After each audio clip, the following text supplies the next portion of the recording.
Hai marketeers dan sobat kampus, berjumpa lagi dalam IMC Kuadrat, di mana kali ini kita akan membahas dua jebakan yang paling sering kita temui ketika melakukan networking. Saya juga akan memberikan satu tips untuk mengatasi dua jebakan networking tadi. Simak dalam IMC Kuadrat episode kali ini.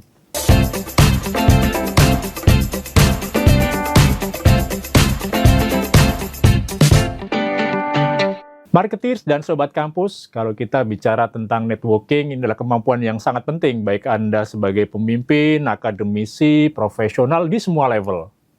Nah, untuk mengetahui apakah kita sudah optimal dalam melakukan networking, silakan lihat tes simple yang ada di layar. Ini dibuat oleh Profesor Brian Uzi dari Kellogg School of Management. Ada dua kolom. Di kolom pertama silakan Anda tuliskan nama teman-teman dekat Anda, baik di kantor maupun di rumah.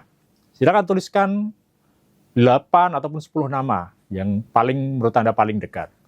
Nah, di kolom kedua, coba Anda ingat-ingat ketika akhirnya Anda berteman dengan mereka, siapa mediator atau perantaranya?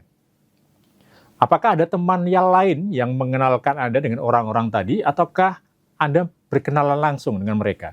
Kalau orang-orang di kolom pertama ini Anda kenal langsung, maka Anda tulis di kolom kedua, saya sendiri.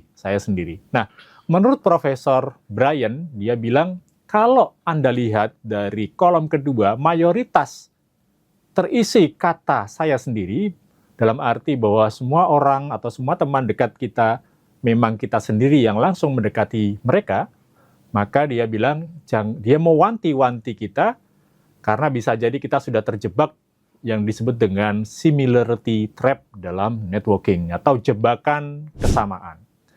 Ini adalah secara umum memang kita akan cenderung bernetworking, berteman dengan orang-orang yang similar, orang-orang yang mirip.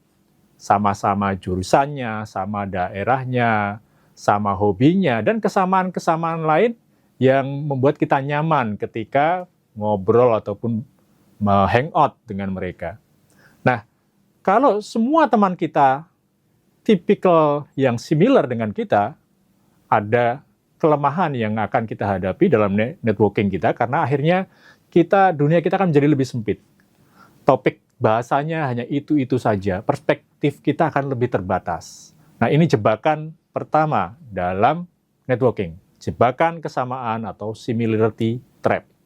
Nah, Profesor Brian Uzi bilang bahwa masih ada jebakan yang kedua. Bisa jadi Anda punya seorang teman yang karakternya berbeda sekali. Misalnya saya dari Jawa Tengah, saya punya teman dari Sumatera Utara yang karakternya berbeda. Tapi bisa jadi sebenarnya kita masih terjebak dalam jebakan yang kedua yang disebut dengan proximity trap atau jebakan kedekatan. Kenapa saya bisa punya teman dekat? Seorang teman dari Batak, dari Sumatera Utara yang karakternya, sifatnya berbeda sama sekali dengan saya. Oh, ternyata karena dia teman kantor saya, satu divisi, bahkan satu ruangan, setiap hari bertemu. Ya, karena setiap hari bertemu, wajar kemudian kalau kita berteman dan akhirnya menjadi akrab. Nah, ini yang disebut dengan proximity trap. Jebakan kedekatan. Kita cenderung akan bernetworking, berteman dengan orang-orang yang secara fisik, secara geografis, dekat dengan kita. Teman satu divisi, satu ruangan, teman satu bangku pada saat kuliah, tetangga sebelah rumah, tentu sangat wajar kalau kemudian kita dekat dengan orang-orang itu, karena kedekatan tadi, karena setiap hari bertemu dan setiap hari berinteraksi. Nah, sama juga kalau kemudian kita terjebak dalam jebakan kedua ini, akhirnya kita tidak bisa berkembang wawasan kita, networking kita hanya yang itu-itu saja. Jadi, ada dua jebakan yang tadi umum akan kita temui dalam melakukan networking. Lalu apa solusi yang ditawarkan? Ada solusi sederhana yang bisa Anda terapkan, yang bisa Anda praktekkan, sangat sederhana, namanya adalah aktivitas bersama atau shared activities. Jadi untuk bisa keluar dari jebakan kesamaan ataupun jebakan kedekatan, sehingga kita bisa berteman, bernetworking dengan orang yang berbeda sama sekali dengan kita, dengan punya sudut pandang yang lebih kaya dari yang kita miliki, sehingga kita bisa punya perspektif yang lebih luas, maka kita bisa melakukannya dengan membangun melalui aktivitas-aktivitas bersama. Ngopi bareng misalnya, atau makan siang bersama, Itu kalau dalam konteks individu. Dalam konteks tim, ini yang sering kemudian dilakukan dengan membuat tim-tim yang cross-functional.